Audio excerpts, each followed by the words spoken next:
sorry for not sharing really much of channeling lately because I'm still a few days I will be really busy.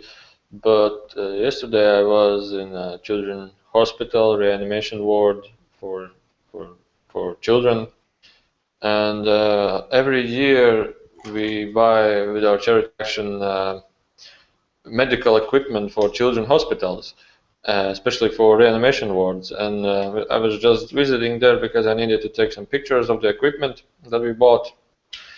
And I was just visiting the doctors and talking with the doctors. And one of the doctors was really interested, and he know about me because from the channeling, and we were like talking like 6 hours there. I was there. I planned to be there for some maybe few minutes, just take some pictures, ask questions, maybe an hour maximum. But we were there. I was there 6 hours. So what happened there was I went in the hospital, and the doctor, okay, here are the equipments, really really useful. And then we went. He said, okay, come look here. And there is a 80-year young boy, you can say, and he was running. There was a burning house, and he was running to save the house. Help him, help the. I don't quite understand, but he was running to help.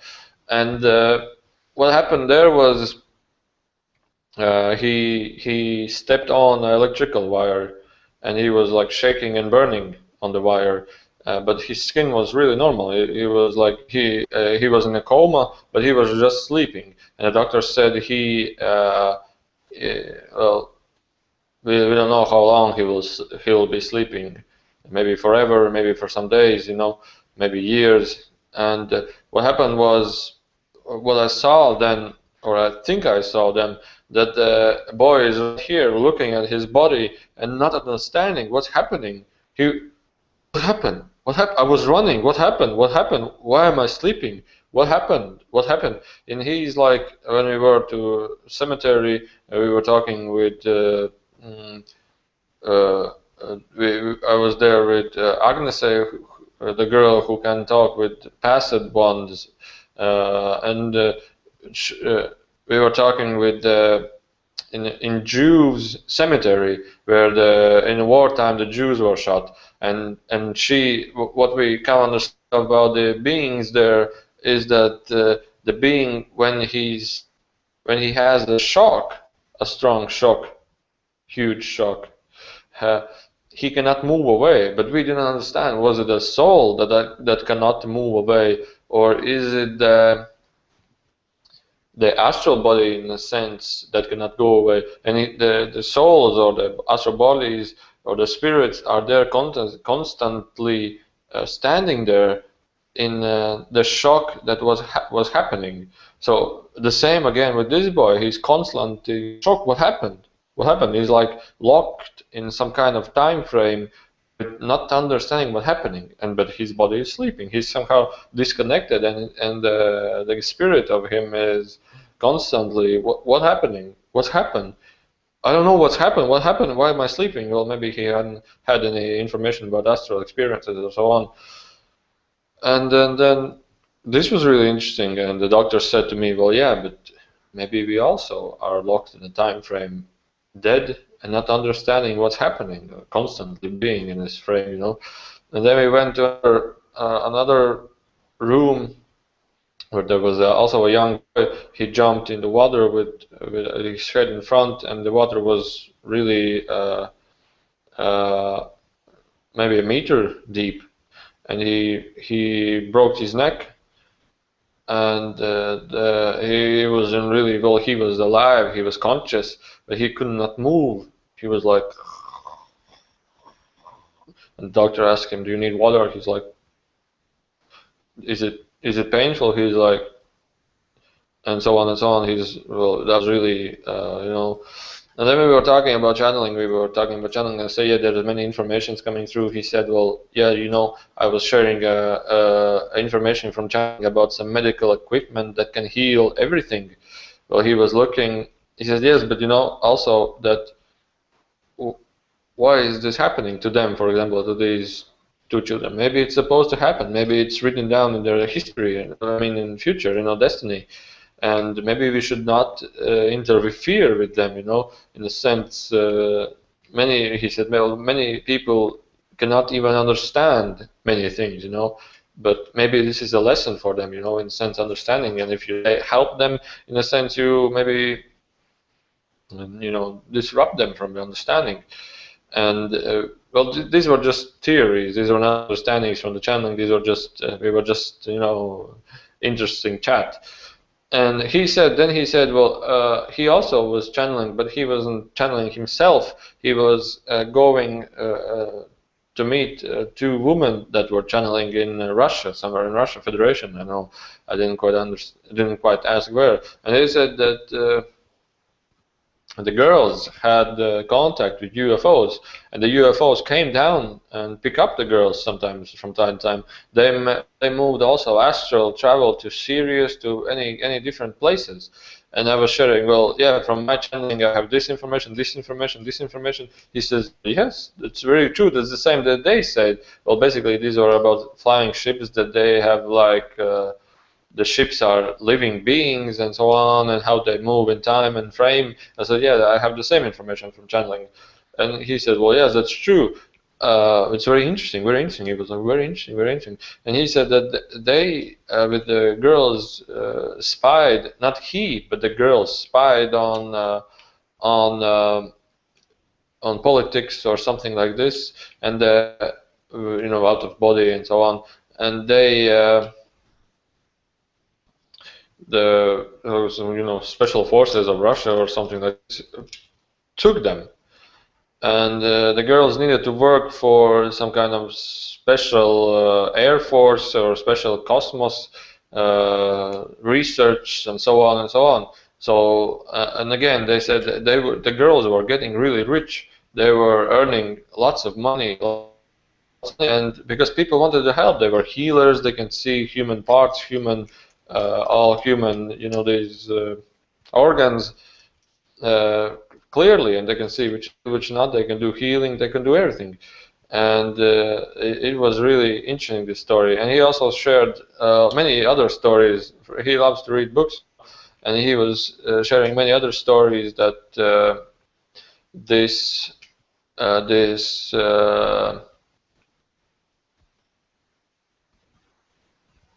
How was it called?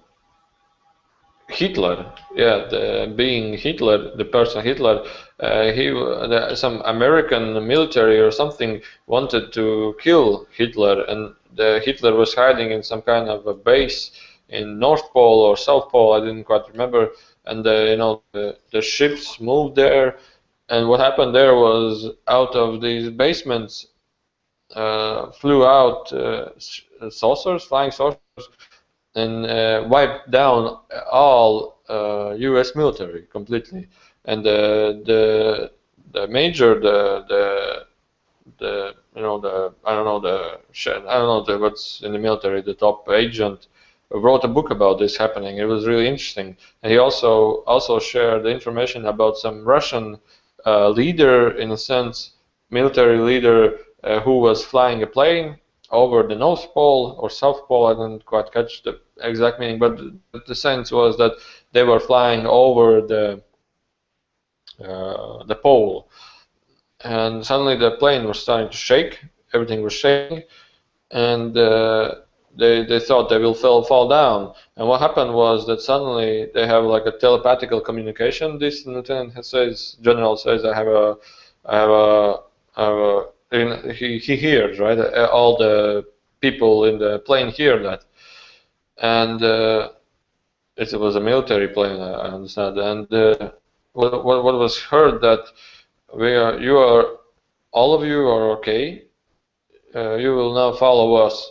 And they look outside the window. There's a UFO flying next to them, and the plane is out of control. Just a plane, it's not even flying anymore. It's just flying, meaning like it's levitating it now. And they took the plane down, and they saw that the Earth shifted from new times, now times, to there were mammoths, dinosaurs walking. Then they landed down, and when they landed down, they entered like a basement, and in this basement there were other humans there, and one of them was talking to them and said, "Well, humans, you are making nuclear bombs and exploding many things, and if you will not change, then we will do the change for you."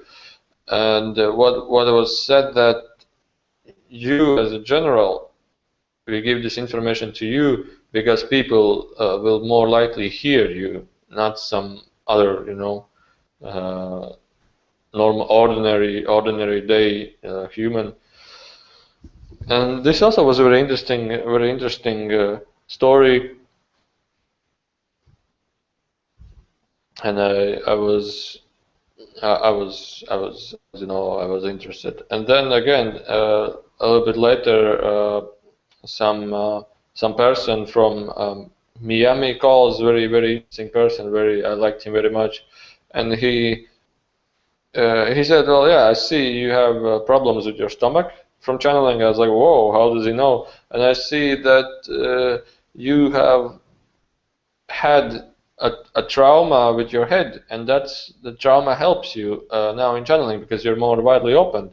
I said, "Yeah, how do you know also that?" Well, he doesn't know. He just sees the messages are giving from him for him. And he said also that he sees my future as doing many channeling sessions all over many places. And I was like, "Whoa, that's really interesting." And people like this exist everywhere, many places. They don't just speak. They refuse to speak or wait for their time to speak. So don't be afraid to speak. And these events that happened yesterday were quite a lot for me, and now I'm just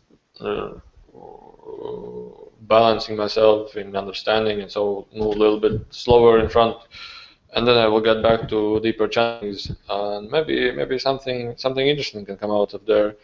I would really love to maybe not fly in the spaceship, but I would really love to see it, see the UFO. Well, I have seen it, some,